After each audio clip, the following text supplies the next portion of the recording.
Bab 1711, Forbid Commonplace, Dragon Emperor Chas.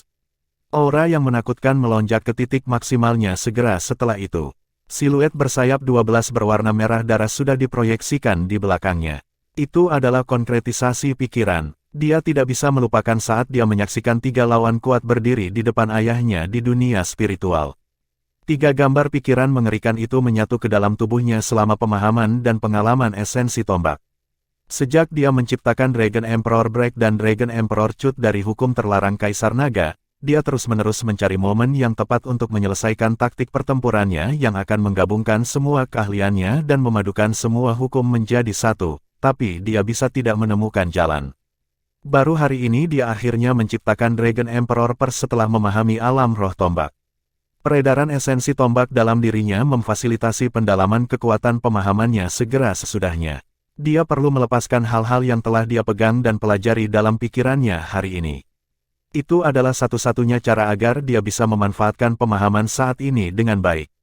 Tidak diragukan lagi, Skycrosser Douluo adalah batu asah yang ideal untuk memoles keterampilannya saat ini. Guan Yue memang kaget saat melihat transformasi tubuh Tang Wulin dengan auranya yang membara. Langkah terlarang hidup mati Tang Wulin sebelumnya meninggalkan kesan mendalam padanya. Dia tidak berharap Tang Wulin menemukan jalan baru dalam waktu sesingkat itu. Bocah ini bukan hanya jenius. Dia juga seorang penyihir. Tang Wulin tiba-tiba maju selangkah dengan esensi darah melonjak di tubuhnya. Halo berwarna merah darah bersayap 12 juga muncul di belakangnya. Sinar ilahi keluar dari matanya saat dia berteriak keras, larang tempat biasa, serangan Kaisar Naga. Raungan naga yang keras dan gagah terdengar. Dia berubah menjadi meteor berwarna darah yang meledak bersamaan dengan sikap sombong yang tidak bisa dipahami dan kebiadaban pamungkas yang menyatu dengan taruhan terakhir. Semuanya dilepaskan pada saat ini. Itu semua untuk keganasan tertinggi saat ini. Kaisar Naga tidak membutuhkan tempat biasa karena tidak akan pernah bertahan tanpa menjadi liar. Semua keliaran diubah menjadi dorongan saat ini. Ledakan. Di dunia luar, layar kembali ke kejelasan sebelumnya. Semua orang menyaksikan pemandangan meteor berwarna darah. Ledakan keras disertai dengan statis memenuhi layar sekali lagi. Di medan perang, Base Camp Shrek, Yuanen Yehui menyaksikan dengan ekspresi serius saat pedang Kaisar Douluo Long Tianwu dan pedang Dewa Douluo Su Mengjun berjalan ke base camp mereka. Pada saat yang sama, Demon Bukin Douluo Mo Zihong dan Naga Angko Douluo Nan Gonyi mendekati base camp dari sisi lain. Mereka berhenti begitu mereka melangkah ke base camp. Tampak jelas bahwa mereka agak berhati-hati terhadap menara pertahanan di base camp. Keempat dewa perang yang hebat tampil serius saat mereka berdiri menghadap Yuanen Yehui dan Su Xiaoyan. Yuanen Yehui tidak menunjukkan rasa takut sedikit pun meskipun situasinya demikian. Tatapannya semakin dalam, sementara auranya terkandung, dia sombong seperti gunung kolosal. Dia berdiri di depan Su Xiaoyan sehingga Su Xiaoyan terlindung dari serangan apapun. Dia tidak bergantung pada yang lain untuk menahan aura kuat keempat judul Douluos. Orang hanya bisa membayangkan betapa kuatnya Yuanen Yehui saat ini. Sebenarnya, ini saatnya bagimu untuk mengakui kekalahanmu, kata Demon Bukin Mo Zihong acuh tak acuh. Tanpa ragu, Yuanen Yehui menjawab, bagaimana kita bisa menentukan kemenangan atau kekalahan sebelum pertempuran? Mo Zihong tersenyum. Apakah kamu pikir kamu memiliki peluang untuk menang? Yuanen Yehui menjawab, saya pernah mendengar bahwa Demon Bukin Douluo adalah master jiwa tipe kontrol pertama di War God Hall. Mungkinkah Anda menjadi yang pertama dengan hadiah obrolan Anda? Begitu kata-kata itu diucapkan, bibir Naga Angko Douluo Nan Gonyi tersenyum. Dia hampir tertawa terbahak-bahak pada saat berikutnya. Ekspresi Mo Zihong menegang sejenak. Ada pepatah yang mengatakan bahwa serangan psikologis adalah taktik terbaik. Dia telah merencanakan untuk mempengaruhi suasana hati lawan. Lagi pula, lawannya masih sangat muda. Akan relatif mudah untuk mempengaruhi emosinya, tetapi dia tidak menyangka akan diejek oleh lawannya. Pedang Kaisar Douluo Long Tianwu berjalan perlahan ke depan. Kalau begitu mari kita selesaikan ini dengan cepat. Bahkan sebelum dia selesai berbicara, sebuah pedang yang berkedip-kedip dengan sinar biru samar ada di genggamannya. Pedang Kaisar memiliki bilah tipis dan panjang lebih dari 4 meter. Segera setelah pedang itu diacungkan, itu memancarkan keangkuhan yang mirip dengan turunnya seorang penguasa ke dunia. Pedang Dewa Douluo Su Mengjun mengikuti dari belakang. Pedang Dewa muncul bersama dengan cincin jiwanya. Bila kristal kuning pedang dewa melengkapi pedang kaisar. Perpaduan kedua aura menghasilkan peningkatan keseluruhan dari dua judul Douluos. Itu jauh lebih kompleks daripada keterampilan fusi jiwa bela diri. Ada pemahaman diam-diam antara dua dewa perang yang kuat ini, yang terbentuk dari bertahun-tahun yang dihabiskan sebagai pasangan suami istri.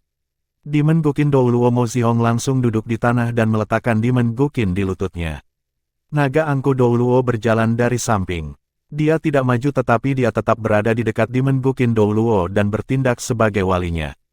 Bukan karena mereka memandang rendah Yuanen Yehui dan Su Xiaoyan, itu karena mereka sudah memiliki master jiwa tipe kontrol yang sangat kuat di pihak mereka.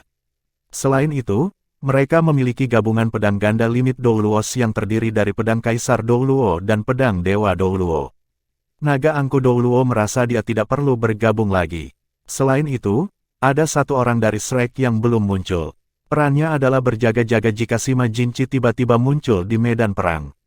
Postur sederhana dari keempat dewa perang ini sepenuhnya mengungkapkan pengalaman tempur mereka yang kaya. Ding, ding, ding, ding. Suara dari Guqin yang dimainkan membanjiri pikiran dengan melodi setan. Melodi ritmis membawa rasa penindasan yang khas. Demon Guqin Douluo Mo Zihong pantas mendapatkan reputasinya sebagai master jiwa tipe kontrol yang sangat kuat. Cincin jiwa di sekitar tubuhnya berdenyut berirama mengikuti melodi Guqin. Satu demi satu, keterampilan jiwa merugikan yang berbeda terpancar keluar segera setelah Guqin dimainkan. Sebuah ejekan terdengar dari belakang Yuanen Yehui. Segera setelah itu, cahaya di langit di atas base camp Shrek tiba-tiba meredup sementara cahaya keemasan yang menyilaukan mekar dari punggung Yuanen Yehui. Di langit, bintik-bintik cahaya bintang menjadi terang segera setelah itu. Sepertinya malam telah tiba seketika. Secara bersamaan, keempat dewa perang mau tidak mau mengangkat kepala mereka untuk melihat ke langit. Apakah ini perubahan astronomi? Sangat jarang seorang master jiwa memiliki kemampuan untuk memicu perubahan astronomi. Bagaimanapun, kemampuan seperti itu sangat kuat. Mereka memiliki informasi yang sangat terbatas tentang Su Xiaoyan. Gadis muda itu tampaknya adalah yang termuda di regu. Dia selalu menjadi orang yang tidak menonjolkan diri di antara 7 monster Shrek. Faktanya, mereka tidak memiliki informasi pertempuran tentangnya. Satu-satunya informasi yang mereka miliki adalah bahwa dia adalah salah satu dari 7 monster Shrek. Biasanya, kesempatan baginya untuk bergerak dalam pertempuran sangat tipis, apalagi mengeksekusinya untuk dilihat semua orang. Pedang Kaisar Douluo Long Tianwu dan pedang Dewa Douluo Su Mengjun menyerang bersamaan. Dua aliran sinar pedang berwarna biru dan kuning langsung melesat dan diarahkan langsung ke Yuanen Yehui. Sword Soul memancarkan sikap sombong yang lamban seperti sepasang naga. Itu adalah gabungan pedang ganda. Bahkan jika itu hanya keterampilan jiwa biasa yang dikenal sebagai gabungan pedang ganda, itu memiliki efek amplifikasi yang luar biasa pada mereka. Hati mereka adalah satu. Orang harus tahu bahwa pedang Kaisar Douluo Long Tianwu adalah gelar Douluo peringkat ke-98. Selain itu, ada juga God Sword Douluo. Gabungan pedang ganda mereka setara dengan peringkat limit Douluo.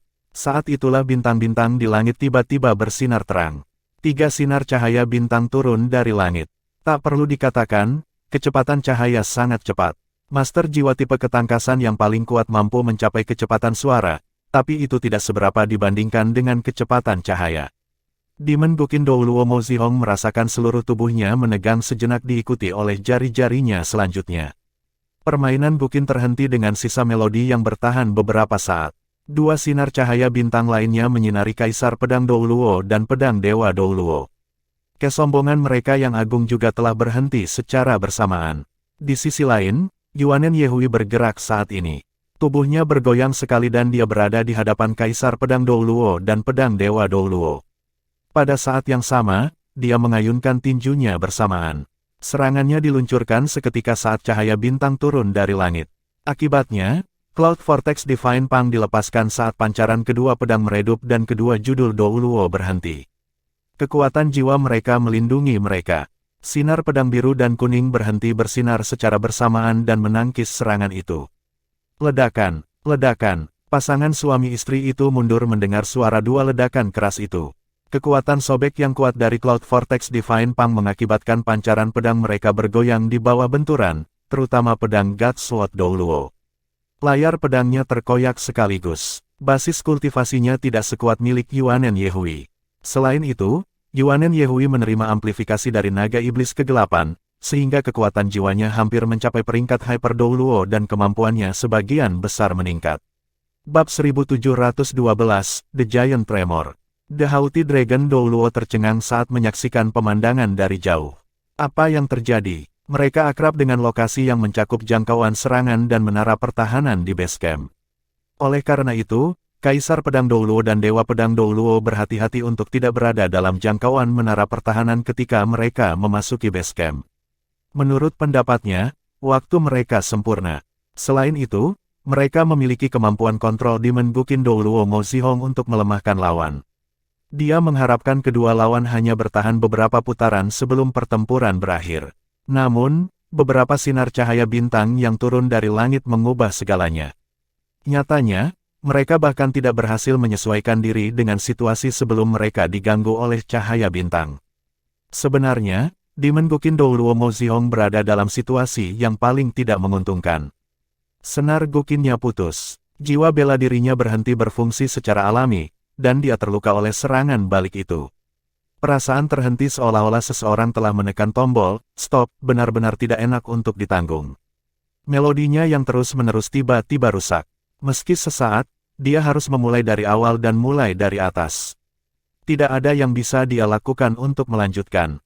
Dia pikir dia bisa mengendalikan lawannya dengan mudah dengan naga angku Douluo Nan Gonyi yang melindunginya. Sebaliknya, dia tidak mengharapkan kejadian seperti itu. Apakah itu dia, Dewa Pedang Douluo, atau Kaisar Pedang Douluo? Mereka semua bingung saat ini. Cahaya bintang dari sebelumnya, kemampuan macam apa itu? Itu jelas tidak memiliki kemampuan menyerang, namun mereka tidak bisa bergerak. Pukulan itu mendorong kembali God Sword Douluo dan Emperor Sword Douluo. Yuanen Yehui tidak berhenti di situ.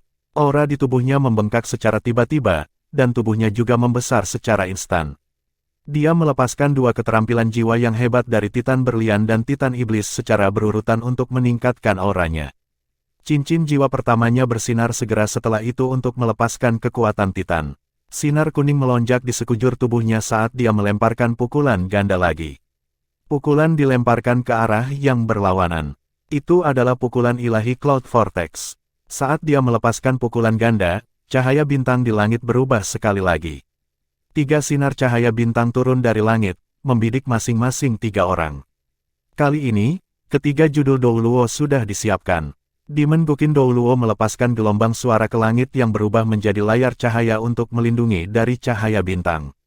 Kaisar Pedang Douluo dan Dewa Pedang Douluo berhasil beristirahat sejenak. Pasangan suami istri ini memiliki kerja tim yang baik, dan mereka saling memahami dengan baik tanpa harus berkomunikasi secara lisan. Mata Kaisar Pedang Douluo Long Tianwu berkilauan dengan cahaya ilahi. Dia membuat tebasan ke depan dengan Emperor Sword yang menghasilkan bayangan pedang menari yang tidak beraturan. Di sisi lain, pedang-pedang Dewa Douluo memancarkan sinar yang kuat yang membubung ke langit untuk mengaduk 2 sinar cahaya bintang. Mereka tidak memiliki keberanian untuk menahan serangan cahaya bintang lagi. Perasaan dikendalikan oleh seseorang saat dipukul pasti tidak menyenangkan. Bagian paling menakutkan dari staf bintang Su Xiaoyan adalah manifestasinya yang mematikan. Tidak peduli seberapa kuat perlawanan seseorang akan berada di bawah kendalinya saat dipukul. Satu-satunya cara untuk menghindari kendali adalah dengan menghentikan serangan atau menghindarinya dengan cara apapun.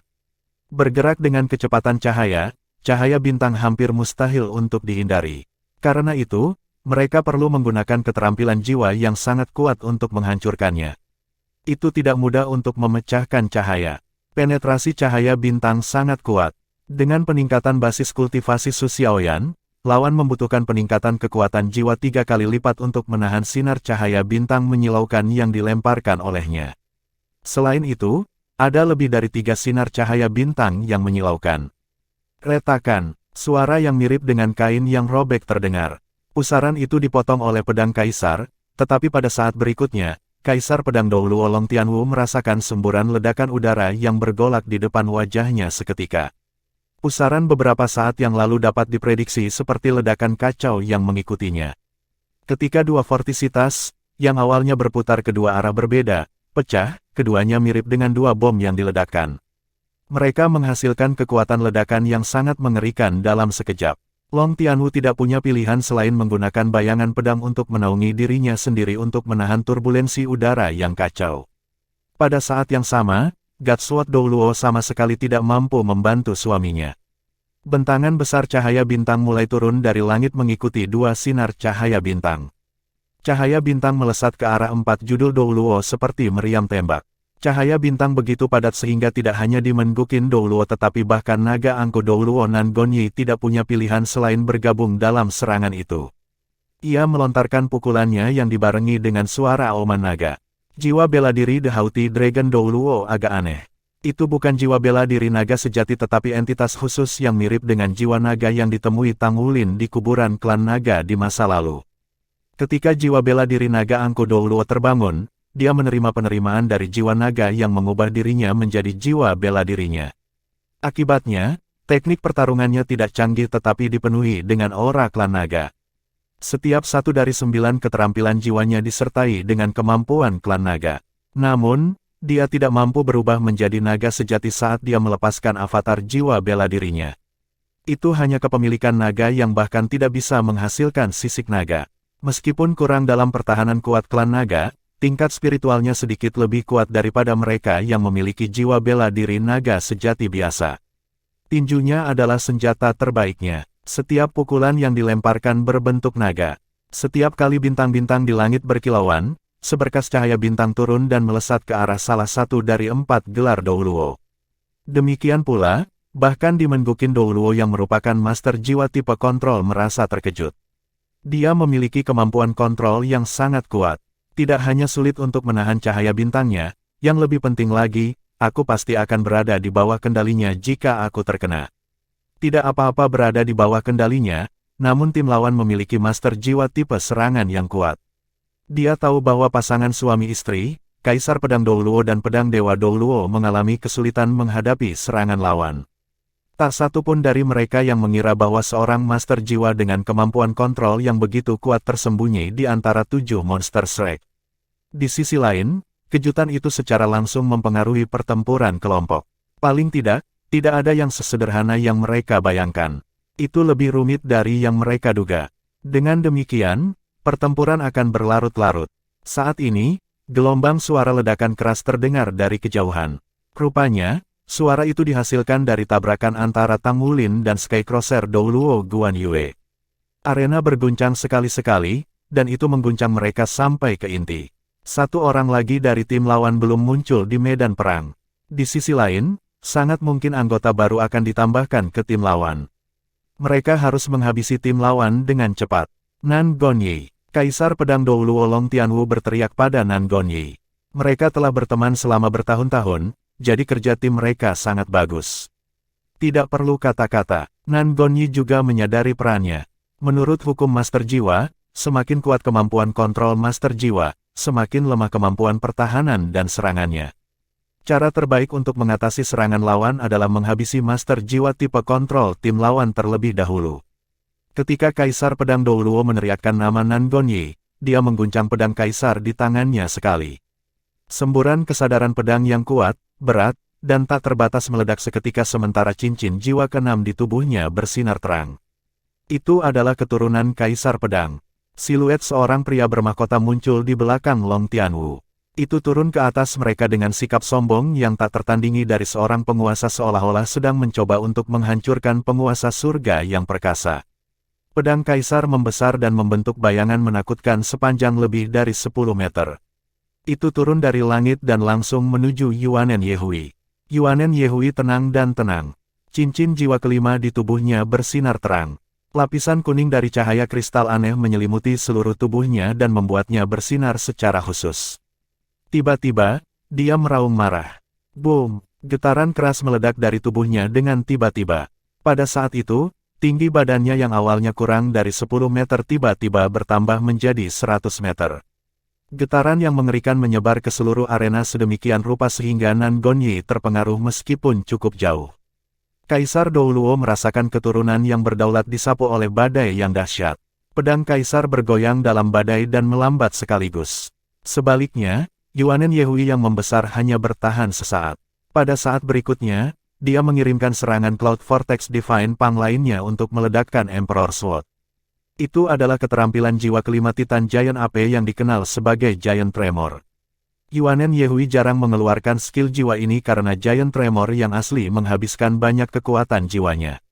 Konsumsi kekuatan jiwa tidak lagi membuatnya lelah ketika dia menjadi judul Douluo. Inti jiwanya dapat bersirkulasi dengan mudah untuk mengisi kembali kekuatan jiwanya. Ketika dia melepaskan serangan ini, itu langsung mengejutkan keempat Dewa Perang. Bab 1713, Supernova Divine Light. Pedang Dewa Douluo menjaga langit di atas arena, jadi pedang Kaisar Douluo dan Yuanen Yehui sejajar dalam pertempuran 1 lawan 1. Jelas sekali bahwa Kaisar Pedang Douluo sama sekali tidak mampu menekan Yuanen Yehui meskipun basis kultivasinya. Itu menjadi pertarungan kekuatan antara dua lawan yang sangat cocok. Nan Gonyi mengambil bentuk naga dan melepaskan keterampilan jiwa ketiganya, Perjalanan Naga 1000 Mil. Kecepatannya meningkat secara eksponensial dan menghasilkan serangkaian bayangan hantu saat dia menyerang langsung ke arah Su Xiaoyan.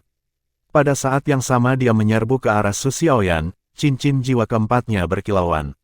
Dia melemparkan pukulan ke udara saat dia melepaskan keterampilan jiwa keempatnya, pertempuran naga di alam liar. Itu adalah serangan yang ditujukan ke menara pertahanan. Dia mengerti dengan jelas bahwa dia perlu masuk ke jangkauan serangan menara pertahanan untuk menyerang Su Xiaoyan.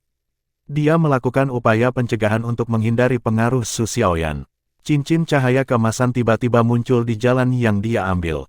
Meskipun Nan Gonyi tidak tahu apa itu, dia langsung menggeser tubuhnya dan mengandalkan kecepatan perjalanan naga 1000 mil untuk menyimpang dari jalur dan memotong busur di langit. Namun demikian, dia terus menyerang ke arah Su Xiaoyan. Ledakan keras terdengar di langit. The Dragon Battle in Wilderness memungkinkan dia untuk menetralkan berkas cahaya pertahanan yang turun dari langit. Nan Gonyi sudah terbiasa dengan kekuatan pertahanan. Jadi, dia sangat siap untuk menetralisir serangan itu. Dia memperhatikan dengan seksama saat dia mendekati Su Xiaoyan dari depan. Namun, dia tercengang saat gadis cantik di hadapannya tersenyum. Bahkan, ekspresinya tidak berubah sama sekali. Dadanya sesak karena ketakutan sesaat. Mungkinkah dia punya cara untuk menetralkan serangannya? Saat dia mencoba menilai situasi dengan cepat, sebuah bintang terbakar di langit. Segera setelah itu, seberkas cahaya bintang turun dari langit sementara cincin jiwa kelima Su Xiaoyan mulai bersinar di sekujur tubuhnya. Segera, Nan Gonyi menyadari ada sesuatu yang tidak beres. Dia mengangkat tangannya dengan tergesa-gesa dan meledakkan aliran udara berbentuk naga dalam upaya untuk menahan iluminasi cahaya bintang. Namun, cahaya bintang benar-benar berbeda dari yang sebelumnya. Saat cahaya bintang turun dari langit, ruang di sekitarnya berubah sepenuhnya sebagai respons. Kekuatan jiwa berbentuk naga runtuh hampir seketika saat cahaya bintang mendarat di Nan Gonyi. Naga Angku Douluo merasakan seluruh tubuhnya menegang sesaat. Kenyataannya, dia sudah tenggelam ke dalam dunia yang gelap gulita. Tidak ada sinar cahaya yang terlihat, tidak ada satu ons elemen energi yang dapat dirasakan, bahkan seteguk udara pun tidak dapat dihirup. Rasanya seolah-olah dia sudah ditempatkan dalam ruang hampa pada saat itu juga. Ketakutan yang intens membanjiri dadanya sekaligus. Dia benar-benar bingung dengan keadaannya saat ini. Kemudian, dia merasakan kekuatan jiwa di dalam tubuhnya terkuras dengan kecepatan tinggi seolah-olah ruang gelap di sekitarnya menelan kekuatan jiwanya dengan cepat. Di sisi lain, di mata penonton di dunia luar, mereka bisa melihat seberkas cahaya bintang turun dari langit dan naga hauti Douluo Nan Gonyi menghilang dari base camp Shrek. Dia telah menghilang tanpa jejak. Apa yang sedang terjadi? Demon Guqin Douluo sedang bersiap untuk meluncurkan serangan kontrol lain karena Su Xiaoyan menggeser target serangannya dan melepaskan kendali atas dirinya sejenak. Sementara itu, dia menyaksikan Nan Gonyi tiba-tiba menghilang. Su Xiaoyan memandang ke arahnya dengan senyum manis di wajahnya. Dia menunjuk staf bintang di tangannya ke arahnya. Mo Zihong merasakan rambutnya berdiri seketika. Tanpa sadar, dia mengangkat kepalanya dan melihat ke arah langit. Namun, dia tidak bisa melihat cahaya bintang muncul di langit. Sementara itu, penglihatan di depan matanya redup sesaat. Siluet tiba-tiba muncul di hadapannya. Mo Zihong memberikan tamparan tanpa ragu-ragu. Dia melakukan yang terbaik untuk memberikan tamparan. Ledakan. Nan Gonyi berteriak kesakitan. Dia terlempar oleh dampak tamparan Mo Zihong. Dia jatuh dan mendarat di kejauhan dalam keadaan pusing dan bingung. Su Xiaoyan terkikik. Dia mengarahkan staf bintang ke arah langit. Sinar cahaya bintang yang menyilaukan turun dari langit sekali lagi untuk menekan seluruh pemandangan. Saat ini, orang-orang akhirnya bisa melihat cincin jiwa di bawah kakinya yang berjumlah 9. Tidak diragukan lagi, dia juga seorang judul Douluo. Faktanya, dia adalah seorang judul Douluo jauh sebelum Yue Zhengyu dan Xie Xie. Tidak ada yang tahu apa yang terjadi pada malam itu. Di bawah tirai kegelapan dan iluminasi cahaya bintang yang menyilaukan di langit, dia berhasil membuat terobosan untuk menjadi judul Douluo di observatorium yang dibangun khusus untuknya oleh Akademi Shrek. Jiwa bela dirinya berevolusi dan bermutasi menjadi jiwa varian dari entitas yang sangat istimewa. Su Xiaoyan memberi dirinya gelar yang sangat disukainya. Judulnya sederhana dan lugas. Itu adalah Langit Berbintang. Dia adalah Starry Sky Douluo Su Xiaoyan. Selanjutnya, Long Yaiwei secara pribadi memverifikasi keterampilan jiwa Su Xiaoyan setelah hari itu dan membuat proklamasi pada saat itu. The Light Dark Douluo hanya membuat satu komentar. Master jiwa tipe kontrol nomor 1 di bawah langit berbintang. Itu adalah deskripsi yang diberikan kepada Su Xiaoyan. Orang-orang biasa hanya menyadari kekuatan Tang Wulin sebagai pemimpin dari 7 monster Shrek dan jiwa bela diri kembar Yuanen Yehui yang kuat. Faktanya, mereka bahkan belajar tentang ketajaman pedang Dewa Bintang dan perubahan tak terduga dari naga ruang waktu. Mereka tahu tentang pengorbanan suci dari jiwa bela diri malaikat suci dan judul Douluo tipe makanan dengan jiwa bela diri roti kukus. Namun, publik hampir tidak tahu bahwa ada orang seperti itu yang dianggap sebagai judul Douluo tipe kontrol nomor 1 di Shrek 7 Monsters. Jika Su Xiaoyan digambarkan sebagai orang yang selalu dibayangi oleh rekan-rekannya di masa lalu, dia sekarang menjadi orang yang sama sekali berbeda. Dia mampu menghubungkan rekan-rekannya sedemikian rupa sehingga 7 monster Shrek beroperasi secara keseluruhan. Beberapa waktu yang lalu, pada hari pendaftaran Akademi Shrek, Su Xiaoyan belum mencapai terobosan ke tahap judul Douluo. Jika pertempuran 7 lawan 7 terjadi, dia pasti akan menjadi salah satu master jiwa yang tersingkir dari Akademi Shrek.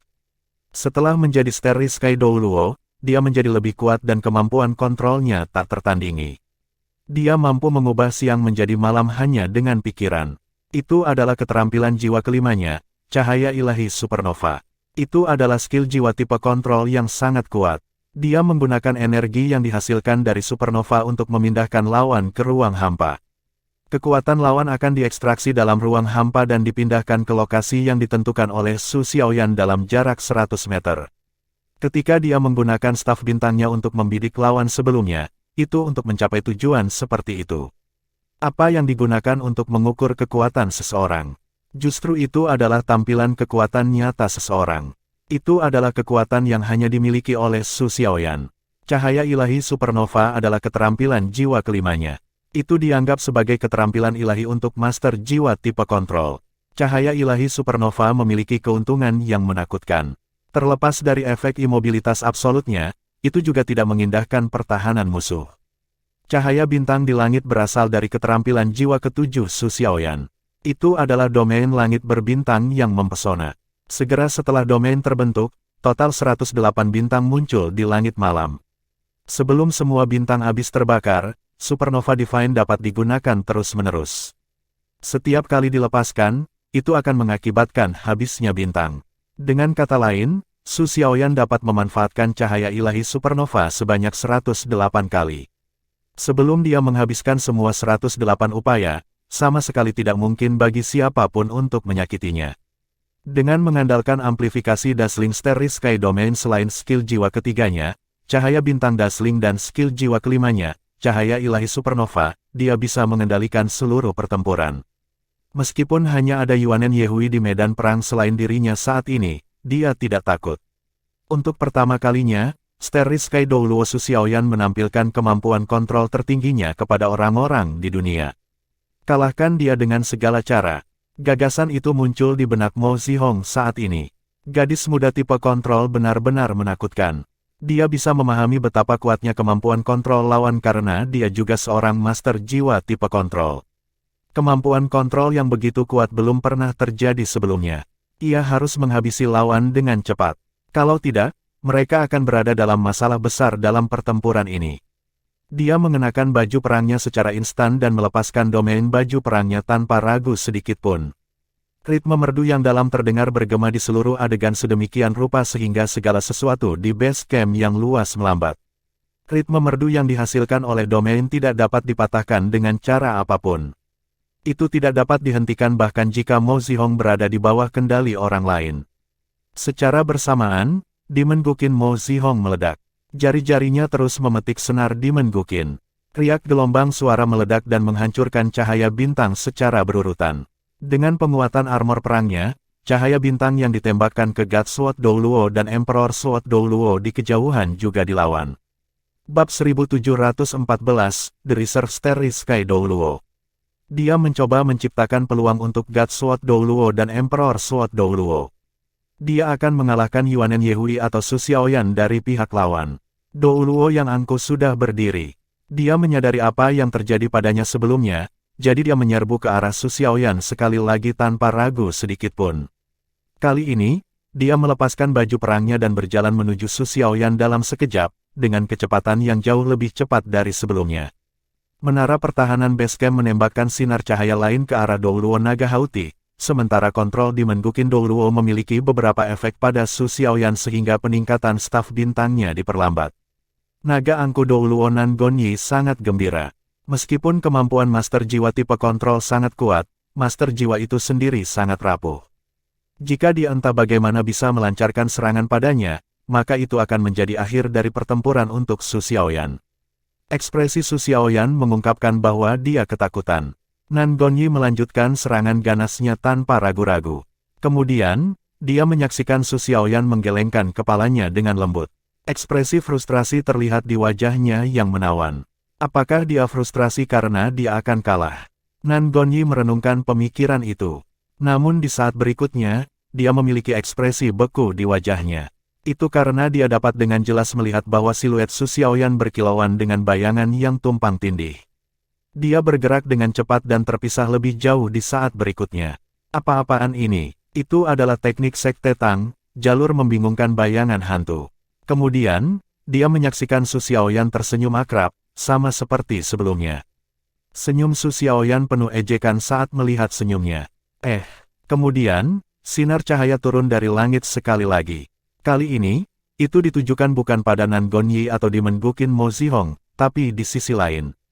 Demon Guqin Douluo merespon tepat saat Emperor Sword Douluo dan God Sword Douluo melakukan gerakan serentak. Kedua judul Douluos tidak berusaha menahan cahaya bintang yang jatuh dari langit. Pikiran mereka terhubung secara telepati. Pedang Kaisar dan pedang Dewa diarahkan ke depan secara bersamaan. Sinar biru yang menyilaukan dan cahaya kuning lainnya keluar dan mulai menyatu secara instan. Pada saat itu, mereka merasa seolah-olah telah melampaui dunia kecil.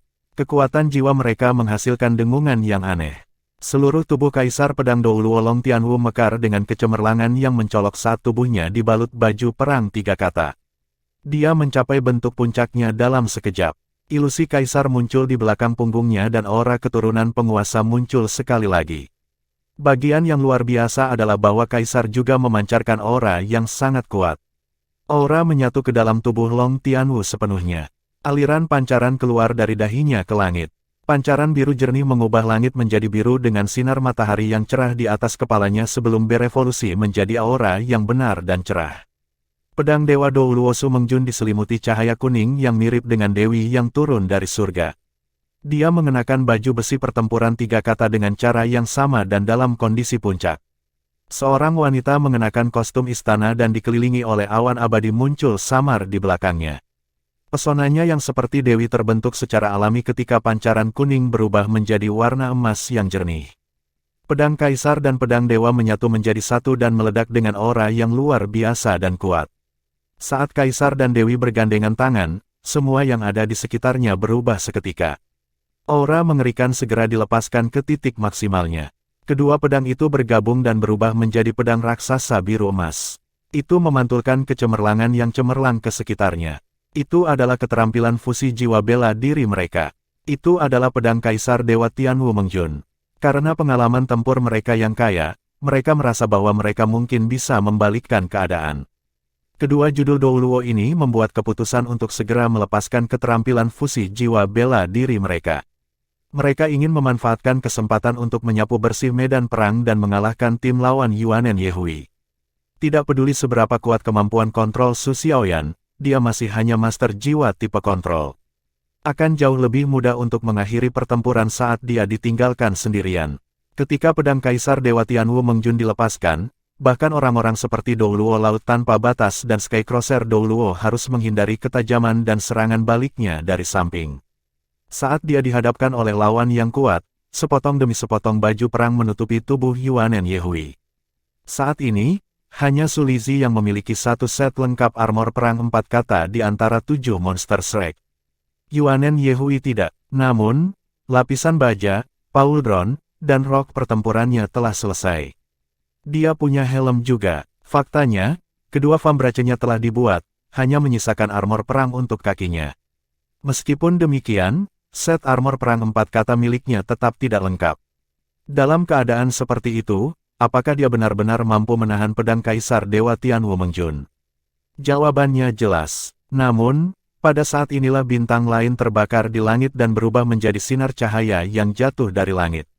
Pedang raksasa biru emas itu hanya berjarak sepelemparan batu dari wajah Yuanen Yehui.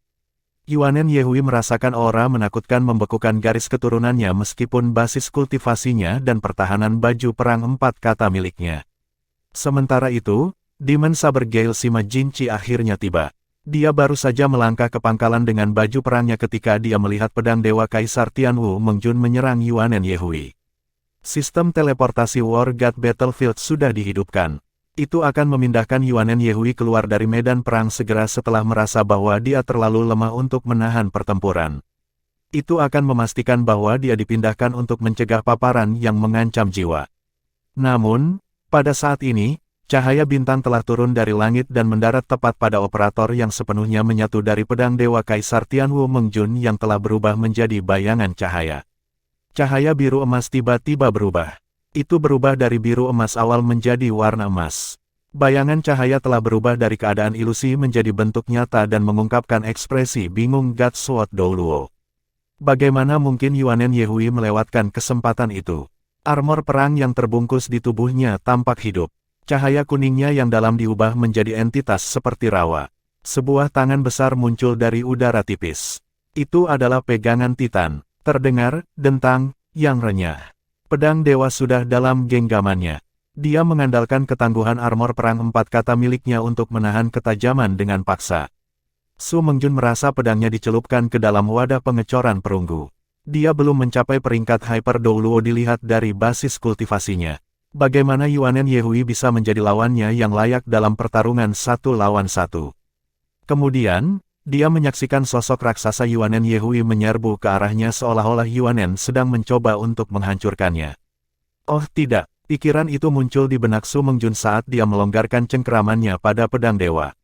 Dia tidak punya pilihan selain melepaskan jiwa bela dirinya pada saat genting ini untuk memungkinkan pedang dewanya menghilang ke udara. Pada saat yang sama, dia menggoyangkan kakinya dengan cepat yang membuatnya langsung jatuh ke belakang. Bagaimana mungkin Yuanen Yehui membiarkannya mundur saat ini? Lapisan aliran udara mulai berputar dengan kecepatan penuh di sekelilingnya saat seluruh tubuh Yuanen Yehui berubah menjadi pusaran. Kekuatan isap yang kuat menarik Su Mengjun sampai dia terhuyung. Kemudian, tubuh Titan Giant Ape tiba-tiba berhenti bergerak. Seluruh base camp menjadi gelap sekaligus. Kekuatan stres yang tak tertandingi terpancar dari langit. Tubuh Yuanen Yehui langsung menghilang begitu stres yang luar biasa muncul. Pada saat yang sama, semua orang melihat ke langit untuk melihat tangan raksasa yang menakutkan muncul dan langsung memukul Su Mengjun. Itu adalah keterampilan jiwa ke-9 kera raksasa Titan, satu tangan menutupi surga. Itu adalah serangan terkuat Yuanen Yehui. Itu adalah serangan yang belum pernah dia gunakan sebelumnya dalam pertempuran sebelumnya. Pada saat yang tepat ini, lebih dari sekedar Su Mengjun yang tercakup dalam satu tangan menutupi surga. Faktanya, bahkan Demon Bukin Douluo juga diselimuti. Di bawah penguatan armor perang 4 kata miliknya, aura serangan itu benar-benar mengerikan. Rasanya seolah-olah seluruh tanah base camp meledak. Itu adalah pemanfaatan sempurna dari kekuatan seseorang. Cahaya ilahi supernova Su Xiaoyan mematahkan pedang Kaisar Dewa Tianwu Mengjun dengan paksa dan menyerap pedang Kaisar Douluo Long Tianwu. Itu belum berakhir. Saat berikutnya, seberkas cahaya bintang tiba-tiba muncul dari tubuh Su Xiaoyan. Pada saat yang sama, serangan hauti Douluo yang berasal dari rasa malunya juga muncul padanya saat ini. Untuk beberapa alasan yang tidak diketahui, keterampilan jiwa berbentuk naga yang dilepaskan oleh Douluo naga hauti yang mendarat di tubuh Su Xiaoyan telah berguling kembali ke arahnya. Itu adalah skill jiwa keduanya, Starlight Chaos. Bab 1715, Master Jiwa Tipe Kontrol nomor 1 di bawah langit berbintang. Wajah menawan Su Xiaoyan tiba-tiba berubah serius. Dia mengarahkan tongkat bintang di tangannya ke pedang Kaisar Douluo Long Tianwu untuk membantingnya langsung ke Douluo yang hauti. Meskipun kedua judul Douluos datang dengan persiapan kali ini, agar mereka tidak mengulangi tragedi yang menimpa Nan Gonyi sebelumnya, mereka masih berjuang dalam situasi saat ini. Pikiran suami dan istri terhubung. Segera setelah mereka dikeluarkan dari ruang hampa, Kaisar Pedang Douluo Long Tianwu merasakan bahwa istrinya dalam bahaya, jadi dia segera berbalik untuk menyelamatkannya. Meskipun cahaya ilahi supernova Su Xiaoyan sangat kuat, dia harus istirahat setelah setiap penggunaan sebelum dia dapat meledakkan bintang lain. Oleh karena itu, dia tidak dapat menggunakan cahaya ilahi supernova secara terus-menerus. Dia terkenal sebagai Master Jiwa Tipe Kontrol nomor 1 bukan hanya karena dia memiliki cahaya ilahi supernova. Cincin jiwa ke-6-nya bersinar, layar cahaya yang berkilauan dengan cahaya bintang 1000 bintang melindungi pedang Kaisar Douluo dan Douluo naga yang angkuh. Itu juga memperlambat muatan kecepatan tinggi Kaisar Pedang Douluo. Long Tianwu panik. Dia menggunakan keterampilan jiwanya yang ke-8 dan berusaha keras untuk menusuknya dengan pedangnya. Namun, layar cahaya bergoyang sekali sebelum menangkis serangannya secara paksa. Langit berbintang Douluo Su Xiaoyan menggunakan keterampilan jiwa ke-6-nya, layar bintang mutlak. Itu adalah pertahanan mutlak. Dia hanya bisa mempertahankannya selama 3 detik singkat, tetapi 3 detik sudah cukup untuk mewujudkannya. Satu tangan menutupi surga turun dari langit di mana pedang Dewa Douluo Su Mengjun tidak punya pilihan selain mencurahkan semua usahanya untuk melawannya. Kaisar Pedang Douluo hanya bisa menyaksikan tanpa daya ketika istri tercintanya dihancurkan oleh tamparan tangan besar yang menghancurkan bumi. Apa yang harus dia lakukan? Tidak ada yang tahu apa yang perlu dilakukan saat ini. Tidak ada yang bisa melakukan apapun untuk menghentikannya terjadi. Cahaya berkedip. Ketika pedang dewa yang dipanggil oleh Su Mengjun hancur, dia segera dipindahkan dari medan perang Dewa Perang. Pertarungan Dewa Pedang Douluo telah berakhir. Douluo naga angkuh dan pedang Dewa Douluo berbalik secara bersamaan untuk melihat ke arah Su Xiaoyan. Namun demikian, Starry Sky Douluo tampak tidak bersalah. Siluet turun dari langit untuk melindunginya. Pedang raksasa muncul dari udara tipis ke tangan seorang pria dengan tatapan tirani yang dingin. Itu adalah Sabre God Douluo, Gale Sabre Dimensi Majinchi yang tiba tepat pada waktunya. Cincin jiwa keempatnya bersinar, rantai yang terbentuk dari cahaya bintang menghubungkan si Majinchi, Yuanen Yehui, yang turun dari langit, dengan Su Xiaoyan sendiri. Dia memanfaatkan keterampilan jiwa keempatnya, rantai bintang.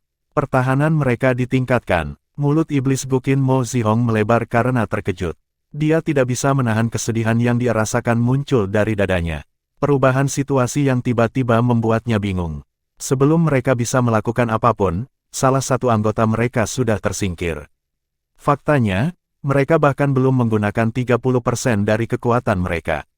Perlu juga disebutkan bahwa ada 4 dari mereka yang bertarung melawan 2 dari tim lawan.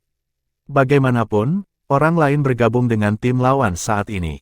Itu berubah dari pertarungan 4 lawan 2 menjadi 3 lawan 3. Air pasang telah berubah seketika tanpa keraguan. Lebih penting lagi, keterampilan fusi jiwa bela diri yang paling kuat dari tim mereka dianggap tidak efektif sama sekali. Itu adalah situasi yang paling tidak menguntungkan. Bagaimana itu berkembang menjadi ini dalam waktu sesingkat itu? Sebenarnya, keterampilan fusi jiwa bela diri mereka secara paksa dipatahkan oleh Master Jiwa Tipe Kontrol tim lawan. Kemampuan kontrol gadis muda itu sangat mencengangkan bahkan untuk Demon Gukin Douluo. Su Xiaoyan berdiri di belakang Dewa Pedang Douluo Sima Jinchi dengan senyum manisnya. Pada kenyataannya, tidak ada yang tahu bahwa tangan kecilnya yang menggenggam staf bintang dipenuhi keringat. Itu adalah pertarungan pertamanya melawan lawan yang begitu kuat. Selain itu, Dia bertindak sebagai kekuatan inti mutlak timnya dalam mengendalikan seluruh adegan. Meskipun dia pernah mengalami dihadapkan oleh musuh yang tangguh di masa lalu, Tang Wulin hadir pada kesempatan itu. Setiap orang merasa percaya diri setiap kali Tang Wulin hadir dan mereka masing-masing tahu tanggung jawabnya. Semuanya dijalankan sesuai dengan instruksinya. Hari ini, dia dan Yuanen Yehui sendirian, dan mereka dihadapkan oleh 4 lawan tangguh dengan kemampuan bertarung peringkat batas Douluo. Meskipun demikian, dia memegang kendali penuh atas situasi yang membuatnya tampak semudah makan pai. Pada kenyataannya, dia benar-benar memeras otaknya dan tidak berani bersikap angkuh bahkan untuk sesaat. Namun, justru pertempuran yang menantang itulah yang memicu potensi penuhnya karena ini adalah pengalaman yang berharga. Sebagai master jiwa tipe kontrol nomor 1 di bawah langit berbintang, dia hanya bisa memenuhi potensi sebenarnya dalam pertempuran seperti ini. Senyum tipis muncul di wajahnya yang menawan. Dengan kedatangan Dewa Saber Douluo Sima Jinchi, dia akhirnya bisa melambat untuk mengatur napas. Sementara itu, Yuanen Yehui mendorong dirinya ke tanah dengan satu tangan dan bergegas untuk berkumpul kembali dengan timnya. Dalam pertarungan 3 lawan 3, mereka berada dalam posisi tak terkalahkan tanpa keraguan. Mata Su Xiaoyan berkedip. Semua 9 cincin jiwa di tubuhnya berkilau dengan kecemerlangan saat cincin jiwa ke-8 mulai bersinar. Bintang-bintang di langit mengalami transformasi yang luar biasa. Semua bintang mulai berkumpul dalam satu arah. Banyak bintang berkumpul dan menghasilkan pancaran yang lebih menyilaukan. Su Xiaoyan berdiri membeku seperti patung. Aura di tubuhnya terangkat dengan kecepatan penuh mirip dengan ledakan. Terlepas dari basis kultivasi peringkat 98 Kaisar Pedang Douluo, dia merasakan tekanan besar pada saat ini juga. Meskipun dia tidak tahu apa yang sedang dilakukan Su Xiaoyan, langkah selanjutnya pasti akan lebih mengejutkan. Kontrolnya sudah sangat kuat tanpa menggunakan kekuatan penyimpanan. Jika dia menggunakan kekuatan penyimpanan dalam keterampilan jiwa ke-8-nya, hasilnya akan jelas. Pada saat yang tepat ini, sebuah ide muncul di benak ketiga Dewa Perang.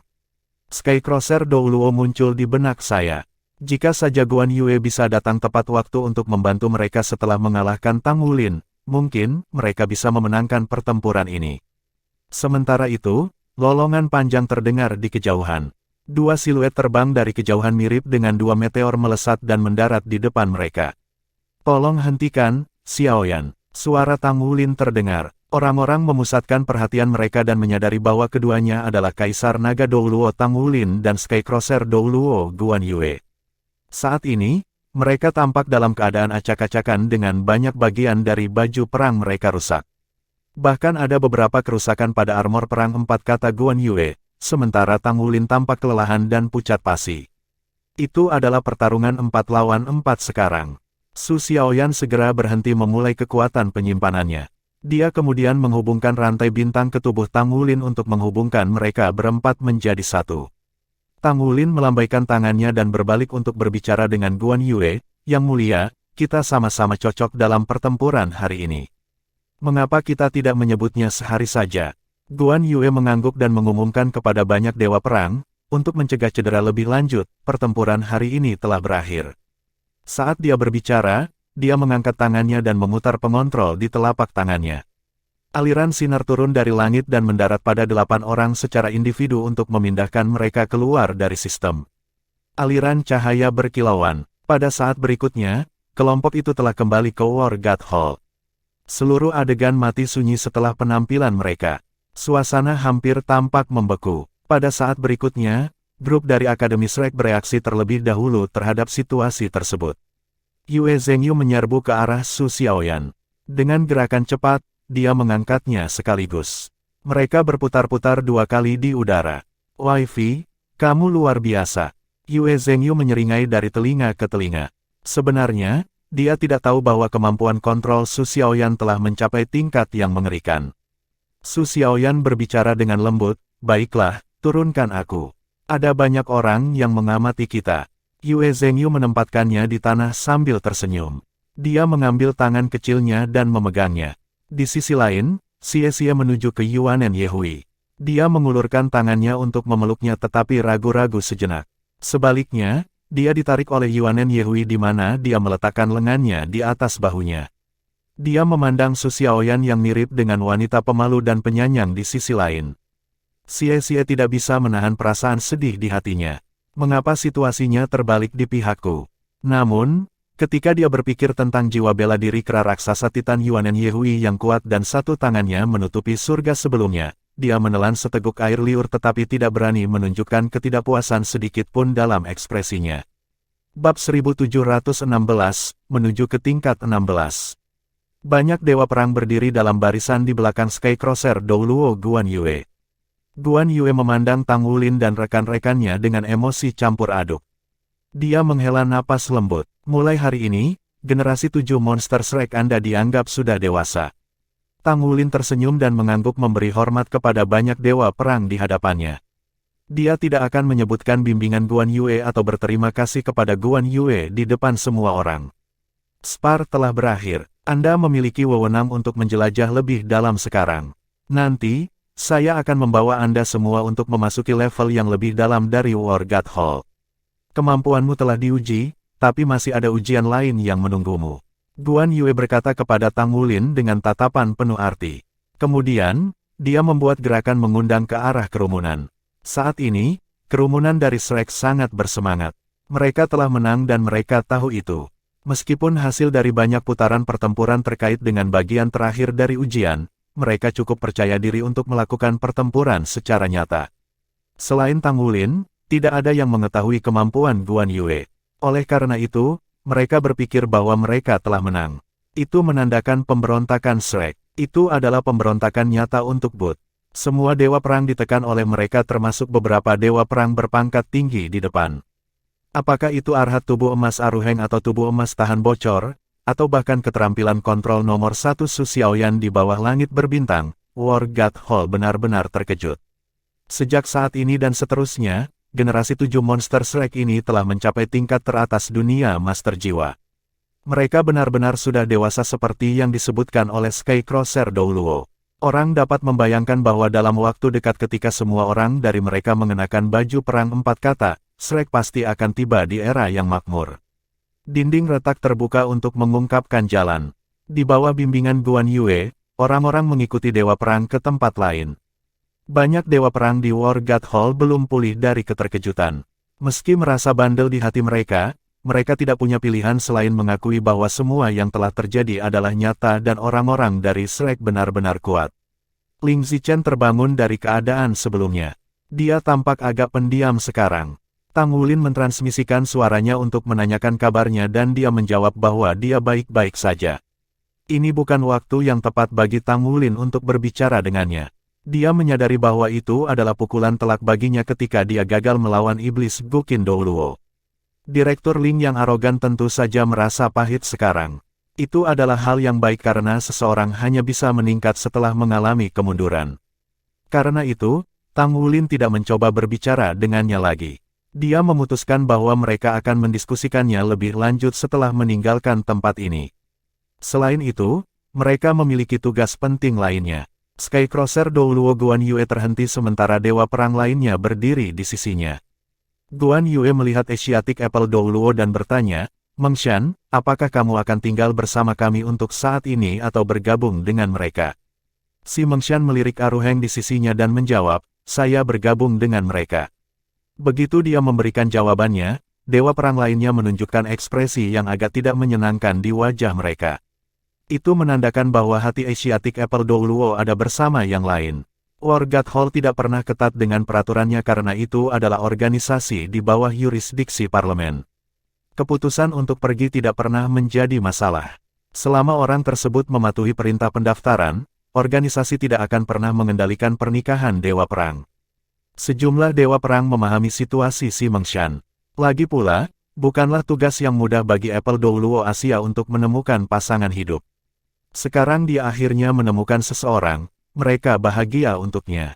Baiklah, Guan Yue mengangguk. Dipersiapkan, ini akan membawa Anda langsung ke neraka tingkat 16. Kami telah menyelesaikan penyesuaian sebelumnya. Anda akan dianggap telah melewati 18 level neraka begitu Anda melewati 3 level berikutnya. Begitu dia selesai berbicara, Guan Yue menekan tombol tak dikenal. Segera setelah itu, Tang Wulin dan yang lainnya merasakan tanah di bawah kaki mereka menghilang dan tubuh mereka langsung jatuh. Kelompok itu memiliki kemampuan untuk terbang. Namun, ada kekuatan hisap yang kuat dari bawah. Itu dengan paksa menarik tubuh mereka jatuh bebas. Su Xiaoyan masih dalam keadaan bersemangat dari pertempuran sebelumnya. Dia dengan cepat melepaskan rantai bintangnya sekaligus untuk menghubungkan semua orang. Secara alami, Ling Zichen adalah pengecualian karena dia bukan seorang master jiwa. Messianya tidak memiliki kemampuan untuk mengeksploitasi kemampuan berbagi Star Chain. Secara bersamaan, Tang Wulin juga bereaksi terhadap situasi tersebut. Tulang torso Raja Naga Gunung miliknya dilepaskan untuk mengendalikan medan gravitasi di sekitarnya. Yuanen Yehui membantu dengan melontarkan beberapa pukulan ke bawah untuk menstabilkan gerakan terjun bebas mereka. Pintu masuk di atas kepala yang dibuka beberapa waktu lalu kini ditutup. Segala sesuatu di sekitarnya menjadi gelap. Yue Zhengyu merentangkan sayapnya dan memanggil cahaya suci. Itu menerangi lingkungan sekitar seperti matahari kecil.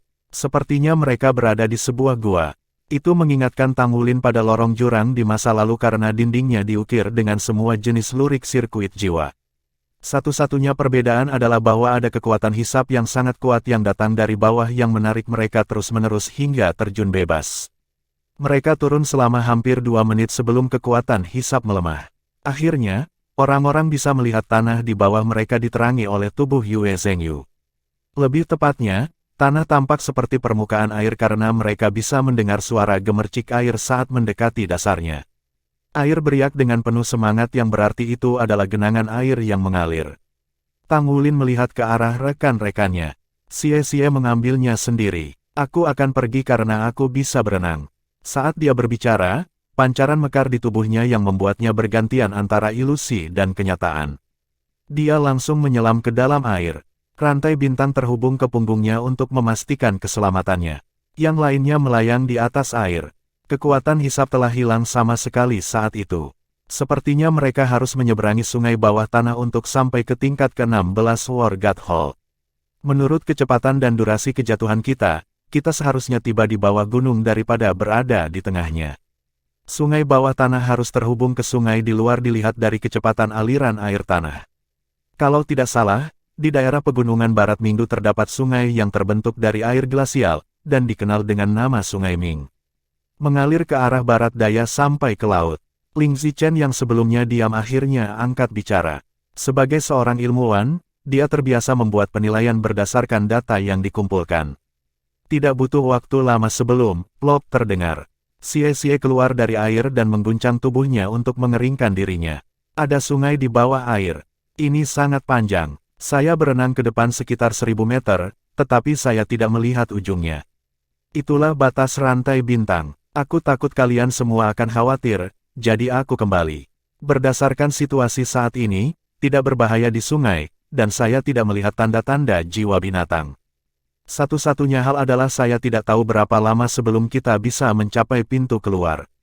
Tang Wulin bertanya, apakah ada cabang di bawah air? Xie menggelengkan kepalanya dan berkata, tidak sejauh yang aku tahu.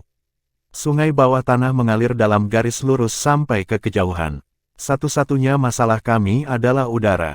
Meskipun kita semua mampu mendaur ulang udara, kemampuan kita masih terbatas. Saya tidak berpikir kita bisa bertahan lebih dari setengah jam. Seorang Ruheng berkata, mengapa saya tidak mencobanya? Saya bisa menahan napas di bawah air selama sekitar 2 hingga 3 jam. Si Mengshan yang diam di sisinya tiba-tiba menariknya. Seorang Ruheng menoleh ke samping dan melihat ke arahnya.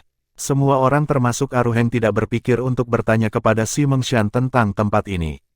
Lagi pula, Apple Douluo Asia berasal dari War God Hall. Di sisi lain, mereka akan menghadapi ujian di War God Hall.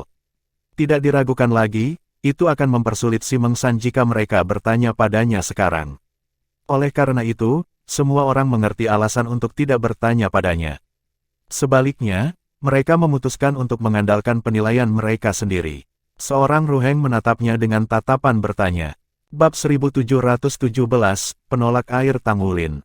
Apple Douluo Asia ragu-ragu sejenak sebelum dia berkata, meskipun kamu tidak akan bertarung melawan Dewa Perang di 3 level terakhir ujian, aku harus memperingatkanmu bahwa ini adalah bagian ujian yang paling sulit. Sebagai Dewa Perang, saya tidak bisa memberitahu Anda tentang ujian itu. Saya hanya diizinkan menunggu di sini setelah membawa Anda semua ke titik ini. Ini adalah aturan War God Hall. Begitu kata-kata itu diucapkan, seluruh kelompok terkejut.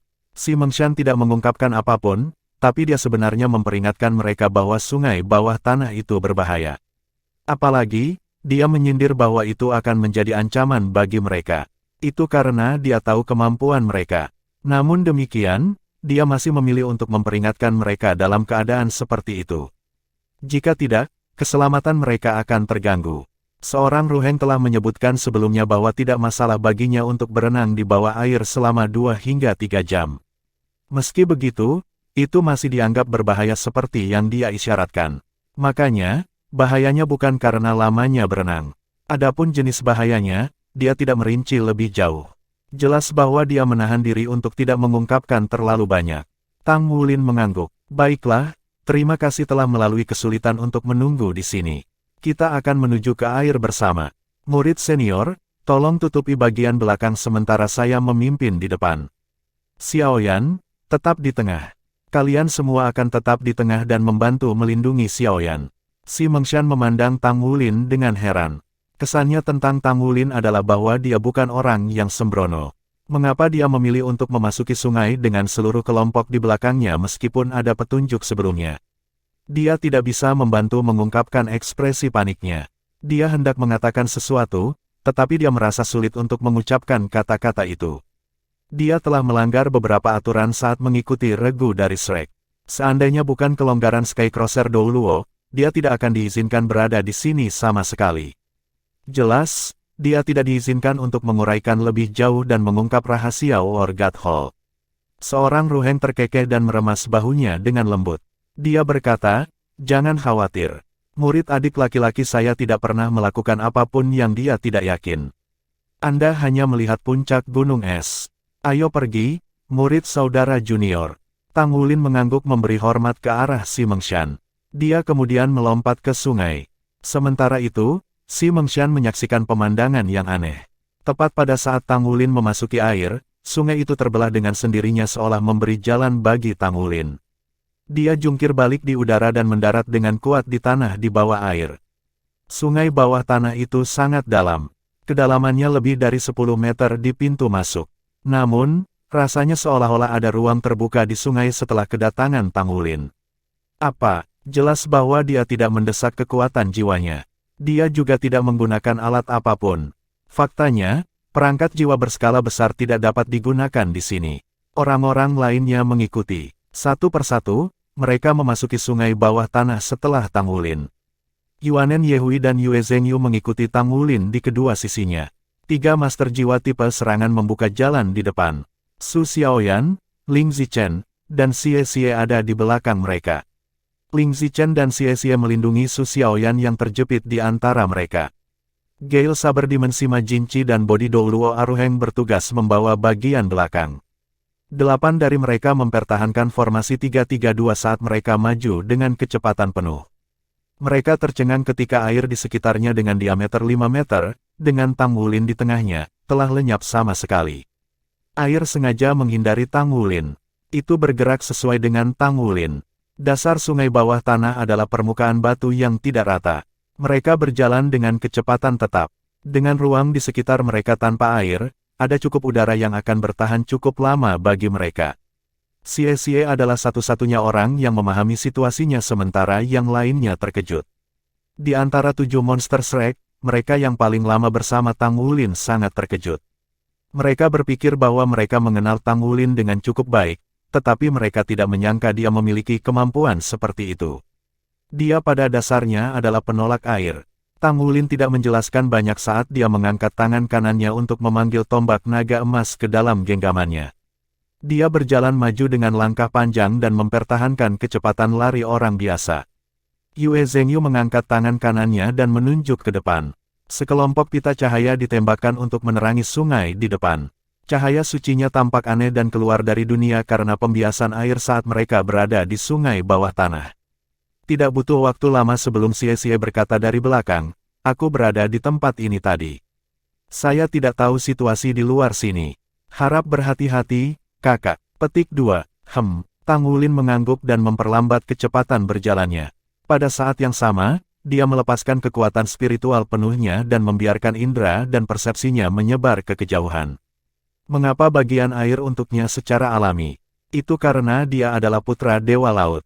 Dulu, dia mengandalkan kekuatannya untuk menghentikan seluruh pasukan dari benua Douluo di laut. Selain itu, ia mencegah terjadinya perang pada saat itu. Begitulah situasi di laut, apalagi sungai di hadapannya. Sungai, danau, dan laut semuanya adalah laut pada akhirnya. Seperti yang disebutkan oleh Ling Zichen sebelumnya, sungai bawah tanah akan bertemu dengan sungai Ming, dan laut akan menjadi tujuan akhirnya. Dengan kata lain, sungai bawah tanah terhubung ke laut. Sebagai anak Dewa Laut, mengapa Tang Wulin harus khawatir bahwa sungai akan membawa masalah baginya terutama ketika dia membawa Trisula Dewa Laut bersamanya? Bagi kebanyakan orang, indera dan atribut persepsi dari kekuatan spiritual mereka akan berkurang di sungai. Namun, dalam kasusnya, justru sebaliknya. Deteksinya ditingkatkan beberapa kali lipat dimanapun ada air sehingga kecakapan pendeteksiannya dapat mendeteksi lebih jauh dari sebelumnya. Akhirnya, Tang Wulin berhenti berjalan setelah mereka menempuh jarak 1000 meter lagi. Saat itu, dia sepertinya memiliki kesadaran. Jadi, itu masalahnya, ya. Apa yang telah kamu temukan?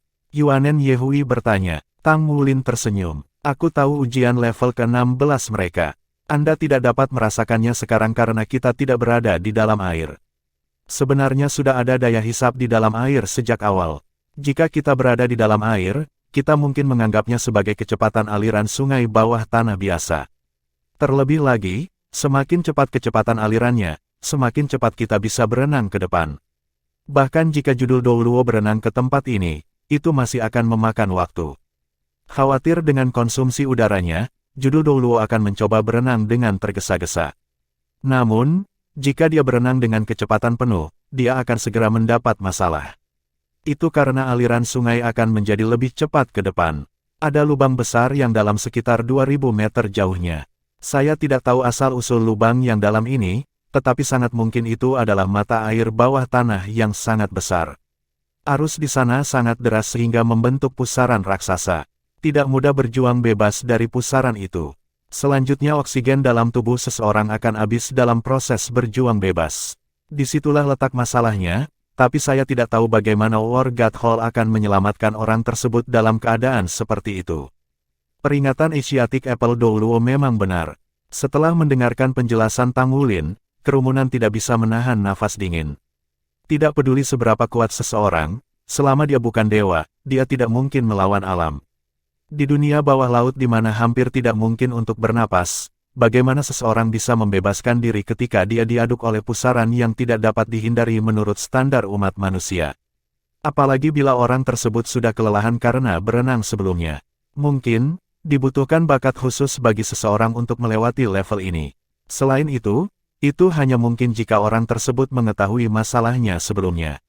Namun, pendeteksian kekuatan spiritual di bawah air sangat terbatas. Oleh karena itu, akan lebih sulit untuk mendeteksi bahaya. Seorang Ruheng menyipitkan matanya. Kalau begitu, mungkin 3 atau 4 dari kita bisa sampai ke pantai jika kita berdelapan menyerbu melalui level pada saat yang sama. Bab 1718, segala sesuatu di bawah air bukan halangan. Kemungkinan Master Jiwa tipe serangan lulus ujian ini tinggi. Yang pasti, Tang Wulin dan Aruheng tidak akan menghadapi banyak masalah. Adapun yang lainnya, Sima Jinci dan Yuanen Yehui juga harus bisa lewat. Namun, Master Jiwa tipe kontrol nomor 1 di bawah langit berbintang, Su Xiaoyan mungkin tidak dapat berenang keluar dari pusaran tanpa bantuan. Kemampuan kontrolnya yang sangat kuat juga menandakan bahwa kemampuan bertarung individunya akan normal. Jadi, apa yang harus kita lakukan sekarang? Su Xiaoyan bertanya. Tang Wulin tersenyum. Tidak apa-apa, aku di sini. Segala sesuatu di bawah air tidak dianggap sebagai penghalang. Ikuti saja aku. Secara alami, Tang Wulin merasa jauh lebih lega setelah menjelajahi situasi di depan.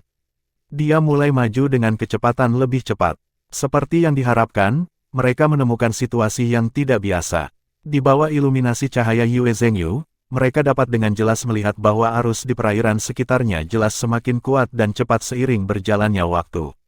Rasanya seolah-olah tanah kering tempat mereka berdiri juga terbawa arus yang tak terlihat. Itu hanya akan berhenti ketika Tang Wulin berhenti berjalan. Cahaya menembus ke kejauhan, tetapi jarak pandang tiba-tiba berkurang.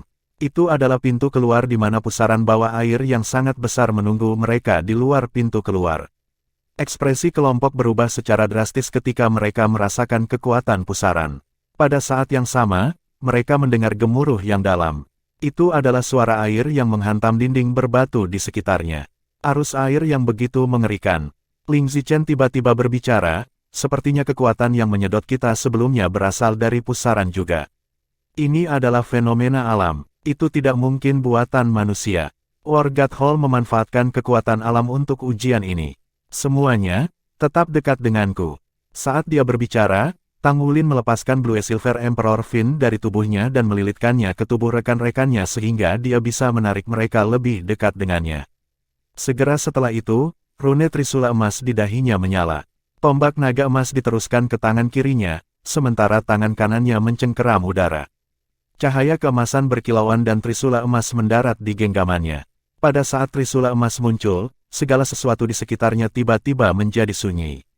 Aliran arus air sebelumnya sepertinya telah hilang sama sekali.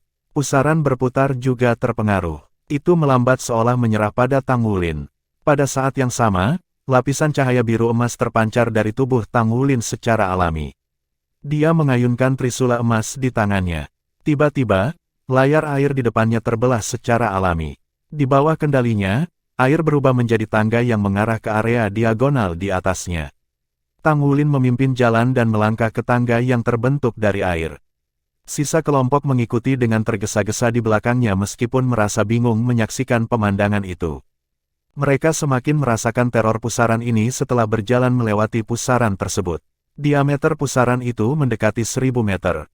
Mereka gagal mendeteksi tanda-tanda kehidupan. Nyatanya, tidak ada makhluk hidup yang bisa bertahan hidup di tempat ini.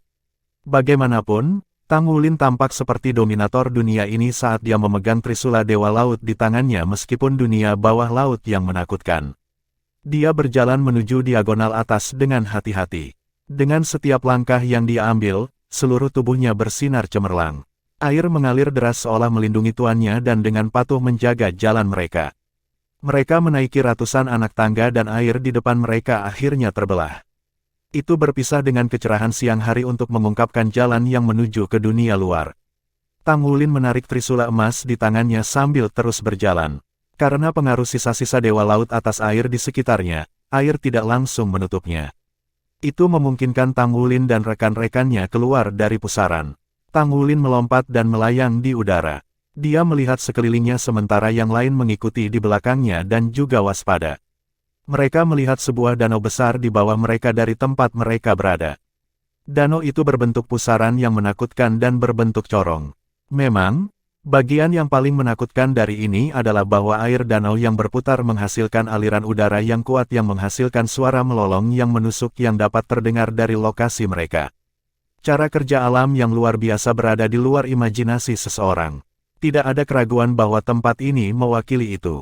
Di pantai di kejauhan, tanah datar bisa terlihat. Itu adalah lokasi satu-satunya jalan. Orang-orang terbang dan mendarat di tanah. Mereka menghela nafas lega ketika mereka akhirnya berada di tanah yang kokoh. Sebuah pusaran raksasa berwarna hitam pekat terbentang di depan mereka.